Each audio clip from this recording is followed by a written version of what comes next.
ngewe nari igisambo ntabwo nari ingegera.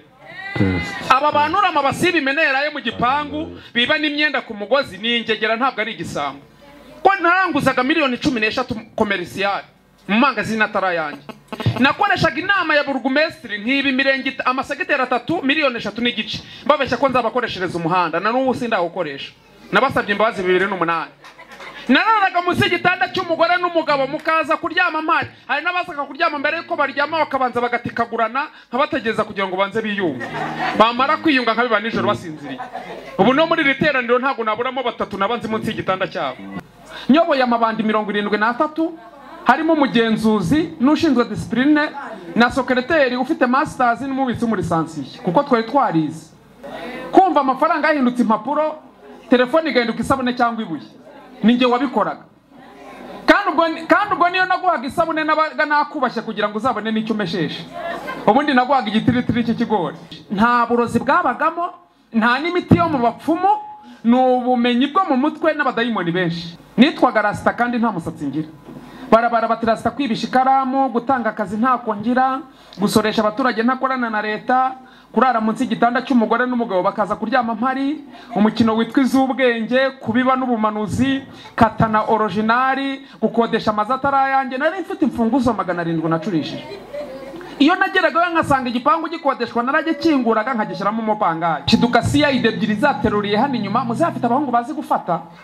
Hari ukuntu bateruriraga hano inyuma babyita umuneneko. Nafunzwe amezi 9 mfite ibiro 93 nsohoka mfite 31. Nibwo nageze ku Kimisagara kuri electrogaze nsanga umuntu arema aracuranga radio sonoteke mpita nyimwiba irimo no kuvuga. Uwo munsi navuye muri gereza.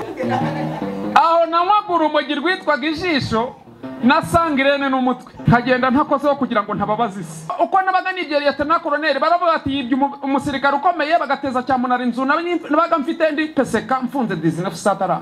Nena mwibye miliyoni 3 ngice ku butubuzi. Icyo gihe nibishaga imodoka mpayisha n'imodoka. Nzamuka Bagdad mu butayu ngiye gushima Imana ko yankuye mu byaha ariko ngo nyigaye kinyicishije inzara. Kubitana n'umuhanuzi ushira isoni ankubita ikinka 40. Arambwira ngo ijuru riramubwiye ngo si igihe cyo kurya no kunywa ngo ni igihe cyo kunkamura mu rumogi rwishi nanyoye.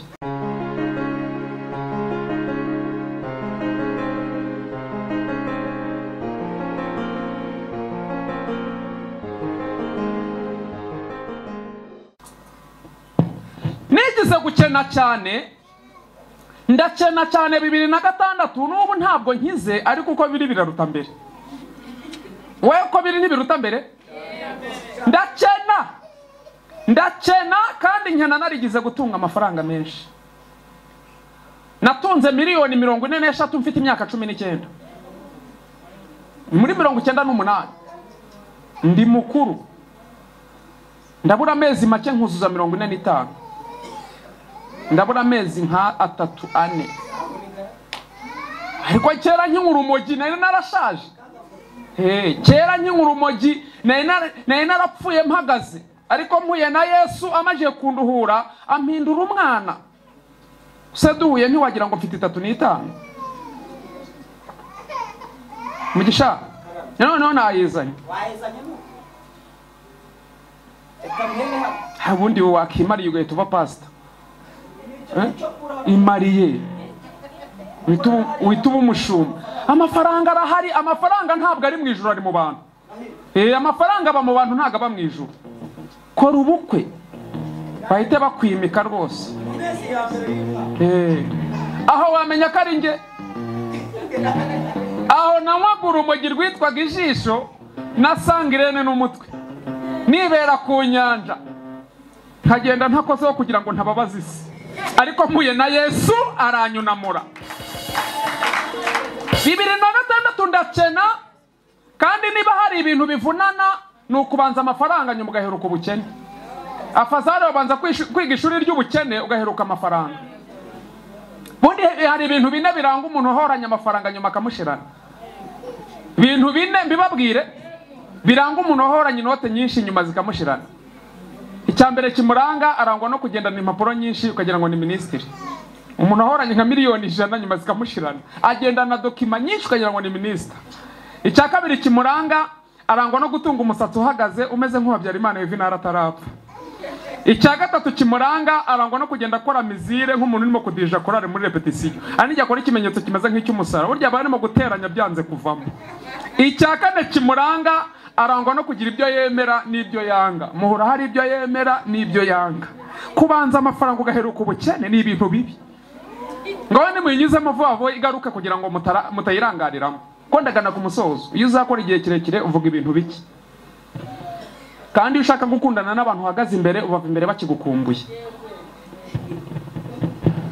Hari n'igihe njya kwigisha ahantu bakavuga ati twaragutumiye atabandi bose bizanye nta uri buvuge atubwiriza amasaha 3 ntimurambabarire. Ushobora kubwiriza igihe kinini umunaniro wamfata nakikubita hasi, nta muntu wakemera ko ari umunaniro mwagira ngo nabadayimoni cyangwa nakoze ibyaha. Aya mundi 35 cyangwa 45 teologiyo yanditse 45 ibihagije. Nzamuka Bagdad mu butayu ngiye gushima Imana ko yankuye mu byaha, ariko ngo nyigaye kinyicishije inzara. Ngeze mu buvumo nkubitana n'umuhanuzi ushira isoni ankubita ikinka 40.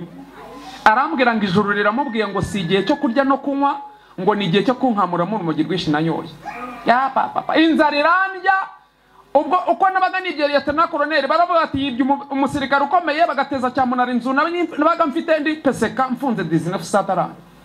Nakiba umuntu ukomeye baba bantwaye igikondo bakavuga bati nubwo afunze afite ivatiri, ko icyo gihe nibishaga imodoka mpayisha n'imodoka.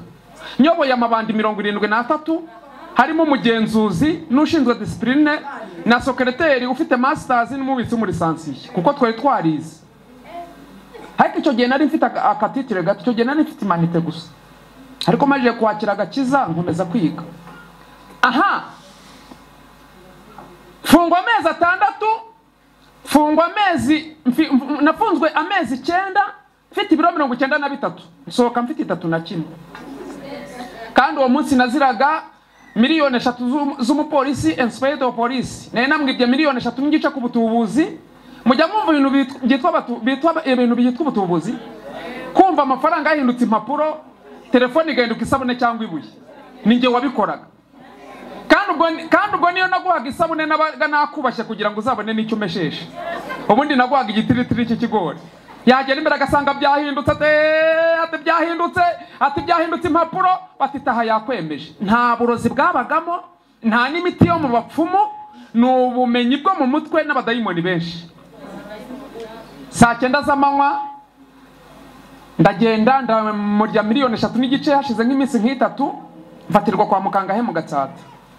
Kidukasiya idebyiri zateruriye hano inyuma, muzafite abahungu bazi gufata. Hari ukuntu bateruriraga hano inyuma babyita umuneneko. Ipantaro gahinduke kabutura. Karuvati kanarereye. Tubukuva muri 98 mba nambaye karuvati. Niyo ndimo kwigisha korali nijoro mba nambaye karuvati. Niyo nigisha nibature kuko iwacu tugira nibature iva ku wa mbere ikageza kwa gatandatu mba nambaye karuvati. Kandi ntabwo wandenganya, ntabwo nabana nambaye karuvati ndi igisambo ngo mbere kutayifunga ndi umukozi w'Imana. Kandi Yesu yarampinduye cyaremwe gishya. Nkunda karuvati ku rwego rwo hejuru. N'abana banjye bazi ko nkunda karuvati. Aha barakwega cyane ngo bakwezwe, ipantaro ihita izamuka itigera mu mavi, karuvati irarereta n'amarinete yitura hasi. Baramanukana ngo bangeze ku kiraro cyubatswe n'abasirikari kiva mu Gatsata kigana muri ofisi, barakwega cyane bakweze, ipantaro ihita ishwanyagurika bajya kumfunga nambaye gakabutura konyine k'imbere nafunze na karuvati. Urumva icyo gisebo?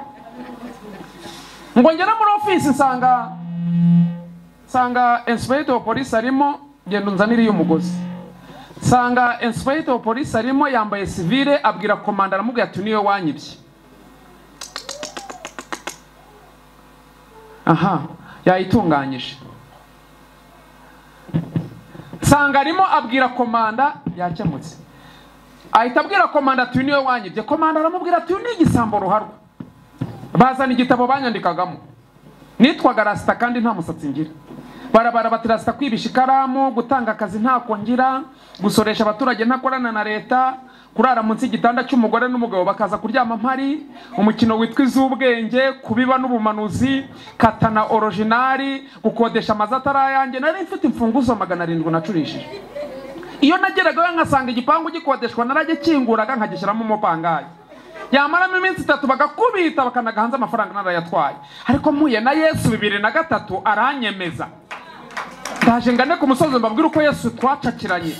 Akanya amapingu ntago yaca umujura mu bujura, amapingu ntiyaca indaya ku muhanda hitagera, inkoni ntizaca umurozi mu burozi, ariko mu ijuru hari chef d'etat major mukuru witwa Yesu wemeza abanyabyaha bagahinduka icyaremwe gishya. Bangubise inkoni zo mu birenge ndirahira nti data na mama n'abapanekote mu karere ka Rulindo, mvuka Rulindo mu ntara y'Amajyaruguru mu murenge witwa Kinzuzi Remera Baforomo. Barakubitanye n'iza secondaire kuri apa Gitumba mwo kagira Imana mwe bati byo kwiga nta biba hano. Muntu wakizwe bataraguha igiti ujye ushimira Imana. Umujura baramugaragura bye. Saa 9 z'amanywa barampakira banjyana Igikondo kwa Kabuga. Bamfunga amezi 9 mfite ibiro 93. Nsohoka mfite 31. Uwo munsi nasohotse mfite ibiro 31 nibwo nageze ku Kimisagara kuri Electrogaze, nsanga umuntu arimo aracuranga radio Sonoteke mpita nyimwiba irimo no kuvuga. Uwo munsi navuye muri gereza. Ese ubundi mwe mwihannye kimwe mwihannye gukora mu nkono no kurya ikijumba batakiguhaye, mwe Yesu yabafashe ritararenga. Nageze ku rwego nyura muri quartier nkumva induru ziravuze, nkumva abadamu n'abakobwa baratatse bati arabwenge arabwenge arabwenge, batabyumva bati imvura yaguye, bagahana sinye imvura yaguye kandi izuba ririmo kuva. Ariko mpuye na Yesu ibyo ntiyabirebaho aramfata. Bibiliya ngo naho ibyaha by'umuntu byatukura tukutuku ngo Imana irabyeza bugasa nka sherege. Bibiliya ngo naho byatukura tukutuku ngo Imana irabyeza bugasa nk'ubwa bw'intama bwera. Bibiliya ngo nimwemera mukumvira muzarya ibyiza byo mu gihugu, ngo ariko nimwanga mukagoma inkota y'Uwiteka izabarya, kuko akanwa k'Uwiteka ariko kabivuze. Yesaya 1:18 na 19. Ubu duhuriye mu nzira sinkubwire ko nari igisambo wapfa kubimenya. Duhuriye mu nzira sinkubwire ko n'uwagura umujyi wapfa kubimenya. Iki gikara no kubera imbabazi z'Imana. Mu rwandiko rwa 2 Paulo yandikiye Abakorinto 5:17 yarabandikira babwira ngo umuntu yari muri Kristo Yesu ababaye icyaremwe gishya, ngo ibya kera bikaba birashize. Donc ntaga bicyaremwe gishya imbere gusa mu mutima, n'uyu muntu w'inyuma araprofita. Namaze imyaka 3 mu nzu y'Imana nta muntu uremera ko nakijijwe. Nabandi muri korari abatoni ba Yesu, ni korari ku itorero rya DPR ku Muhima, ni korari ya 4 ko tugira amakorari 11. Nabandi muri korari abatoni ndi muri repetition 2004. Humva baririmbyi batangiye gutaka ati nyamuneka nubwo turi muri repetition mujye mugira n'ubwenge dore twanajwemo. Nkabwira Imana ntiko wambabariye nkaba mpanheruka kwibanda bigenzanye. Nabandi mu cyumba cy'amasengesho kiba kuwa mbere kinini cyane, intebe ritarava hasi mu kibaya ngize ku ruhimbi, naba nicaye mu mwiterano nkumva abadamu baranisha ati uyu munsi musenga munakanuye, ati nta wamenye iby'iriteraniro. Izo ni ingaruka z'ibyaha. Urakihana tukakweza, ariko bakajya bashimana inzara bati nubwo twamubabariye ashobora kuzongera. Cyaha ni kibi, cyaha kirasuzuguza. Hari n'abambwiye 2010 barambwira ati rwose ati ntukajye wimena inda. Ati kumva ubwira abantu ngo wari igisambo, ati umuntu nkawe ufite ijambo ry'Imana ufite ubumenyi bw'isi, ati ntukajye wimena inda. Ndamaze yo nyimennye kari yanjye ni yawe. Abandi banci ndege nari ntari nimariye bati nta n'inkumu uzabona, nta mukobwa wakwemera. Inkumi na Yesu yarambengutse nkanswe umukobwa. Naramubwiye ni igihe cyageze cyo gukora ubukwe, wanyemera ukazambera umugore. Arahita ambwira ati ahubwo raratinze kubimbwira. Arambwira ati ubuhamya bwawe n'ijambo ry'Imana birandyohera. N'ubu nandikiye kumuhamya 3 mu cyumweru. Iyo mbumuhaye akuramo amarinete akarira, akambwira ati yo nkubengana ariko mfite abadayimoni nk'icyatanga. Nge nahindutse icyaremwe gishya. Ubuhamya bwanjye mbutanze imyaka 19. Ku mucyo uzabwumvaho mu ijoro ry'ihumure kuri radio yacu Life Radio iba ku Gisozi IR, kuzabwumvaho mu masoko no muri gare.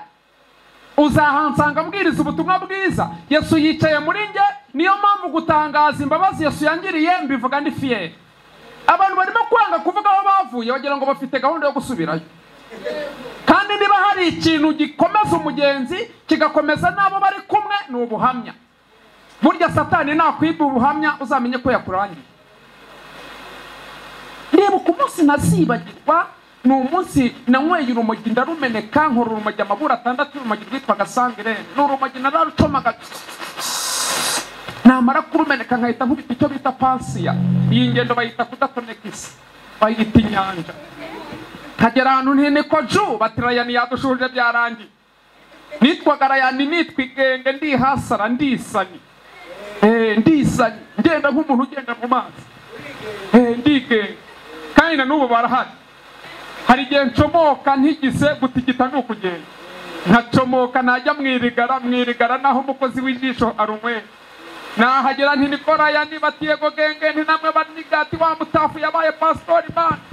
Namara kubiyegereza nkahita mbigisha ijambo ry'Imana. Ijambo ry'Imana rifite imbaraga. Ijambo ry'Imana rifite imbaraga. Umunywa rumagera ryumva akihana, indahira ryumva ikihana, umugambanyi araryumva akihana. Ijambo ry'Imana rifite ubutwari.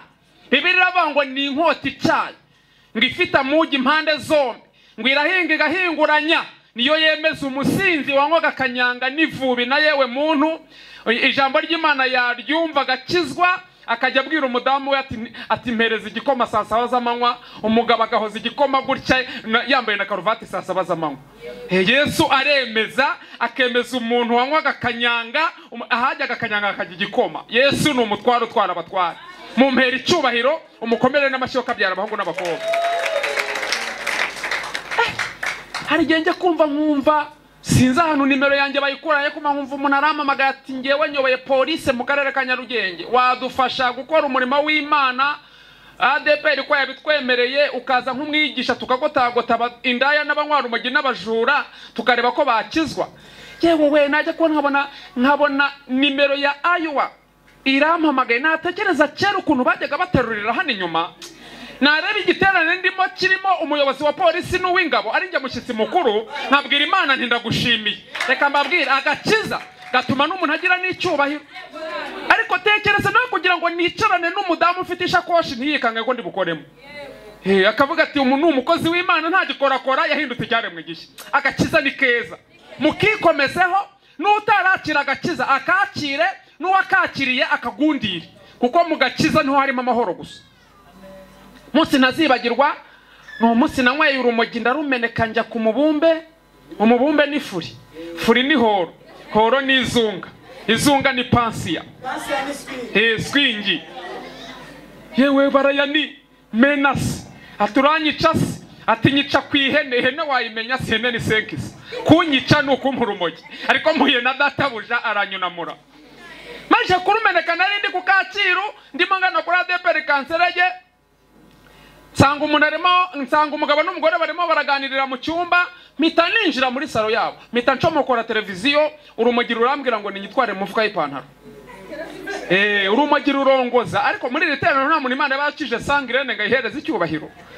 Ntago yabura. Urumogi rushyira hanguva, rurakumena ukajya swingi, ukajya icyo bita izunga. Izunga ni horo, horo ni pansiya. Ariko ndashimira Yesu, umutwaro utwara abatware, afata abantu akabemeza. Ndwana nayo ngo ijya mu mufuka yanga kujyamo. Nyirinzu yansanze muri salo, yankubitiyemo inkoni uzikubise nka yapfa. Yankubise imigeri yo mu mbavu, antera imitwe, yankubita inki z'amaso, inkoni zirampumisha, nkajya numva arimo kuvugana n'umugore we simbabona. Nakubiswe inkoni we, nambaye amapingu, nafunzwe inshuro 73.